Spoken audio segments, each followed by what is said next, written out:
and the same goes here, because the secret and the problem for us is thinking that souls are children. The child is the body, the soul is a complete human soul.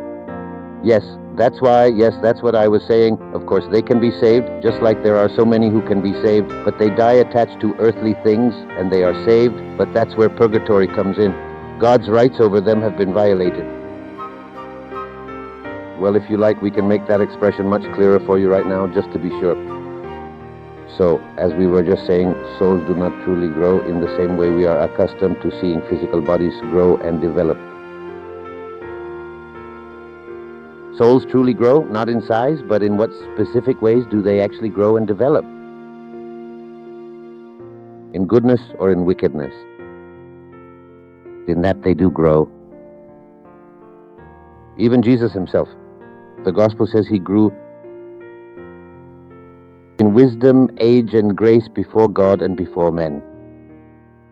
Since as God, he could neither grow nor diminish, but his growth was the growth of his human soul in increasingly taking possession of his divinity, not possession of his divinity itself, but possession of the goods that are there. And in precisely the same way, we too can truly grow and develop as we diligently begin to use our inherent reason and conscientiously start performing many good and virtuous deeds. We then begin to profoundly grow in goodness and moral character. As we start doing bad deeds, we begin to grow in wickedness, if it can be put that way. That is why a child with just that single act, a 2-day-old child conceived with that single act of accepting God's will, grows in goodness as far as God allows him to grow. And there is also one thing that is quite truly very important. Remember, there are 2 or 3 chapters about this in volume 11 or 12 and in volume 7. We are saying this, but we are not considering the life of Jesus. The incarnate Word, that sacred childhood of Jesus lived by him with his divine essence, was truly to divinize the childhoods of everyone, so that if they wish, they may receive the good from that work of Jesus. So since Jesus also lived 1 second, 2 seconds, 3 seconds, all of us who live 1 second, 2 seconds, 3 seconds, we have those 1, 2, 3 seconds that Jesus also lived. And that is why all of our own tiny childhood can be connected with that tiny childhood of Jesus, and by connecting, the soul of 2 minutes, because it has those 2 minutes of Jesus to hold on to, can take possession of all of Jesus. Because there is another element here. Those children who die, it is not because of their own bad will, it is not because they commit suicide and want to interrupt their lives. Normally it is due to causes, actually absolutely always due to causes, outside of themselves, whether it be the bad will of parents or someone else, or due to circumstances of nature, which at the core is the disposition of God's will for them.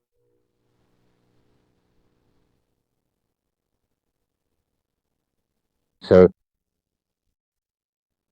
when, in either of these 2 profound and significant ways, the precious soul of that innocent child, just a mere 2 minutes after its initial conception, Jesus lovingly says to them, "You have been given all of my divine life.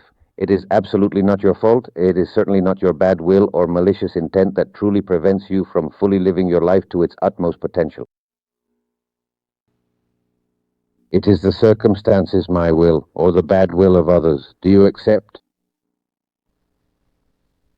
Do you accept that in those 2 moments you were in time, with just those 2 moments and this one of your death, you accept to make all the actions of my humanity your own,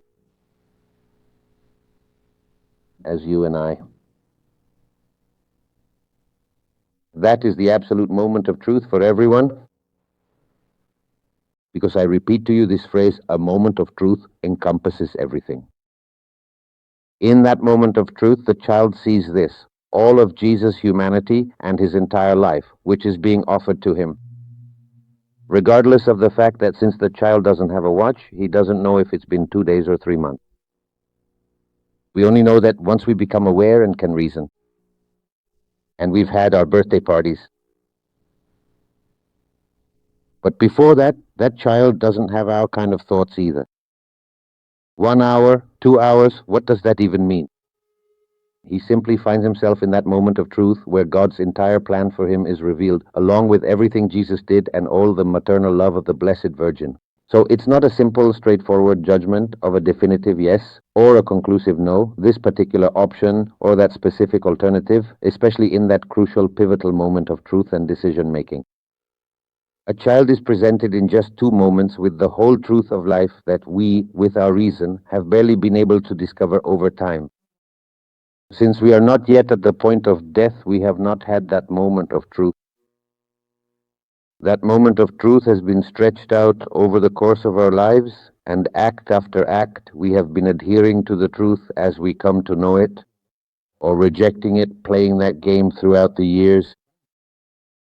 But that child, just 2 moments after being conceived, is presented in that instant of truth with the entire life of Jesus, his whole life, heaven, eternity, and understands because he is already understanding with his soul, not needing to use his brain to comprehend. He grasps all that truth in a single instant. In relation to himself, to God, to his own existence. And there he makes his decision. In a way, something similar happens, of course taking the differences into account, to what we discussed yesterday about the Immaculate Conception, how the Blessed Virgin was granted the use of human reason at the very first instant of her conception,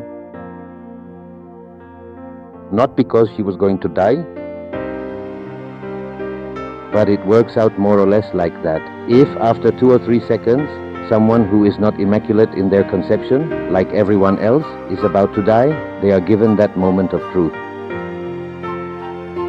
For the Blessed Virgin Mary, it was truly that profound moment of truth for her, where absolutely everything was encompassed and brought together, as we thoughtfully reflected on just yesterday.